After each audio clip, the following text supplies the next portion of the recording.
Aqui é a professora Isabela de Artes Visuais. No vídeo de hoje eu vou falar um pouquinho sobre o Escher, artista gráfico, né, que trabalha principalmente com xilogravura e com litografia. Vamos lá?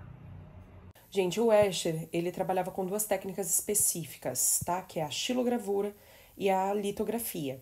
Existem outras, existe a calcogravura, existe a serigrafia, existe a linoleogravura, então existem outras técnicas. Mas ele principalmente trabalhava com xilogravura e litografia, que são artes gráficas de reprodutibilidade. A xilo utiliza-se da madeira, a litografia utiliza-se da pedra calcária. Tá? A maioria das vezes elas são em preto e branco, porque aí é muito mais complexo utilizar a questão das cores, apesar de que o Escher chegou a usar em algum momento, né? Essas técnicas, elas são milenares, só que assim, até hoje é bastante utilizada, é bem popular e lembra muito um carimbo. Então você tem uma matriz de origem que vai gerar uma peça artística. Dê importância aos aspectos que estão em vermelho. MC Escher, o nome do artista, MC de Maurits Cornelis, tá? Não é um funkeiro, não. Holandês, apesar de grande parte da produção dele não ter sido exatamente na Holanda, tá? Então ele foi viajando em vários lugares, experienciando, estudando. Artista gráfico, xilogravura, xilo, madeira, lito, né? Litogravura, litografia, pedra, lito, pedra, cuidado para não confundir, chamar de calcário, calcogravura. Tem gente que faz essa confusão. Calco significa metal. Construções impossíveis, esse é um ponto importante porque temos algumas referências da matemática para que essas construções sejam executadas. Preenchimento irregular do plano. Vocês têm sempre uma composição muito equilibrada, toda totalmente definida, né, dentro das imagens. Exploração do infinito e a metamorfose. Essa exploração do finito, ele vai utilizar o que a gente chama de sequência de Fibonacci, que eu tenho certeza que muitos de vocês conhecem. E ele tem o trabalho, né, de metamorfoses, o que deixa, né, o trabalho dele super interessante.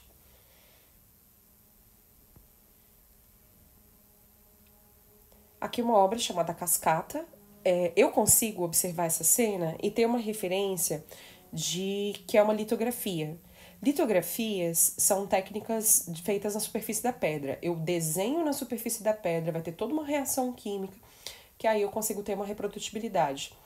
Pessoal, eu vou colocar um vídeo a mais, né, para que vocês assistam, para ter referência do que é litografia, tá, da prática, porque realmente é meio complexa.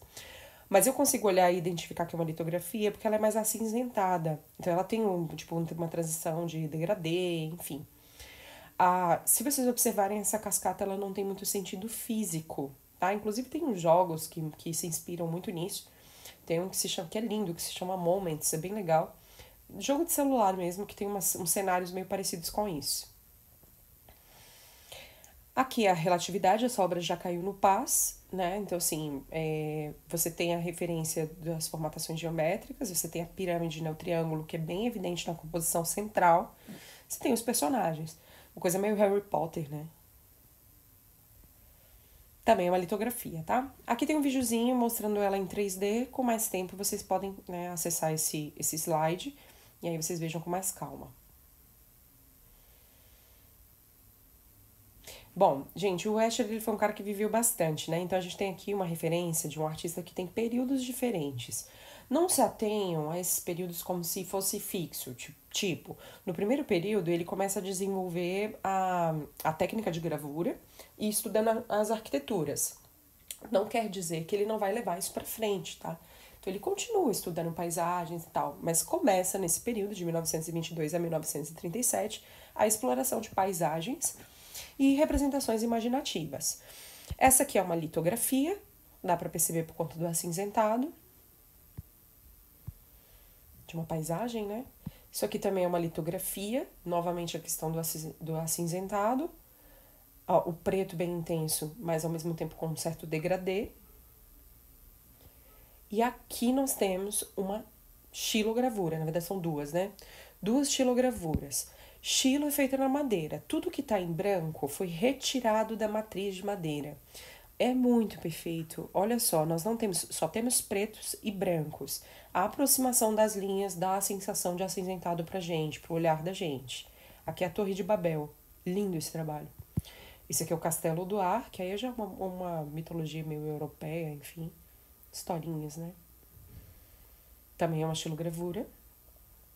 Tem uma hora que o nosso olhar fica treinado, a gente consegue reconhecer quando é uma litografia e quando é uma estilogravura. Litografia de paisagens, estilogravura. Aqui de paisagem também, olha que absurdo, né? Ele fez o reflexo do baralho. Tipo, é incrível o trabalho dele. Litografia. Segundo período do artista é o ponto mais importante para vocês, porque na matriz fala-se muito da questão da matemática, e nesse ponto ele começa a trabalhar com geometrias, e ele começa a trabalhar com a metamorfose, com as transformações, já aplicando questões de proporção. Ó, essa daqui que é o espelho mágico, você tem esse personagemzinho, né, que é esse dragãozinho, e ele vai se transformando num desenho de papel. O que é legal é que o desenho em preto e o desenho em branco, ele tá, tipo, se encaixando, né, perfeitamente. Esse quadriculado no fundo, ele é extremamente importante para que o artista se oriente, ó. Ele coloca a pata bem em cima dessa linha, senão ele perde a proporção. Isso aqui é feito também na litografia. É sensacional esse trabalho. Olha só que legal, a bifurcação do personagem, indo pro lado direito e indo pro lado esquerdo. Então é bem sensacional mesmo. Tecnicamente falando, é bem cíclico, bem legal. Eu adoro o Escher. Os répteis, mesma coisa, né? O ciclo. Você tem um animal tridimensional que vai virando desenho, né, no papel. Aqui a gente já vê um formato geométrico diferente daquele anterior, que era quadrado, mas ele usa como base um hexágono, né? Ele usava, né? Eu fico ressuscitando os artistas quando eu dou aula deles, como se eles estivessem vivos. Circulação, aqui tem esse personagemzinho descendo a escada, que vai virando uma forma bidimensional e volta a ser tridimensional, só que em forma de cubo. E aí você tem um ciclo novamente. Também é uma litografia. Esse aqui é o Escher, esse senhorzinho aqui do meio, tá? A gente fica imaginando ele, ele deve ser muito doidão, não sei o que lá, é um velhinho fofinho. E aqui atrás é uma metamorfose, que é uma estilogravura gigantesca. Aqui os estudos, ó, isso aqui era o método que ele usava para estudar, para fazer as proporções e os encaixes. Ele utilizava o papel vegetal, né, como referência. Adoro essa litografia dele, das mãozinhas, a mão se desenhando, né, é tão legal, tecnicamente. Aqui tá ruim a qualidade, mas essa aqui é uma metamorfose, você tem pássaro que transforma-se em cubos, que transforma-se em cidade, que transforma em tabuleiro de xadrez e vai indo. São vários. Estilogravura, estilogravura e estilogravura. Para fazer estilogravura colorida, existe uma fase que ele vai se aprofundar nisso, também se aprofundando nos estudos matemáticos, e ele usa uma matriz de madeira para cada cor. É bem mais complexo, mas como a gente está falando do Escher, não existe complexidade, né? A terceiro período do Escher, ele vai, né, ter se aprofundar na perspectiva, utilizando pontos de fuga, 3 pontos de fuga para a construção de uma cena. Essas escadas são bem legais, né? Elas sobem e descem para lugar nenhum. Eu gosto sempre dos elementos a mais, né? Tipo a pessoa aqui observando, né? Ele faz uns joguinhos. Aqui, galera, é para fazer a construção dessa peça. Ó, eu utilizo um formato básico, aí eu vou deformar a formatação das linhas e acrescento a projeção no meu desenho.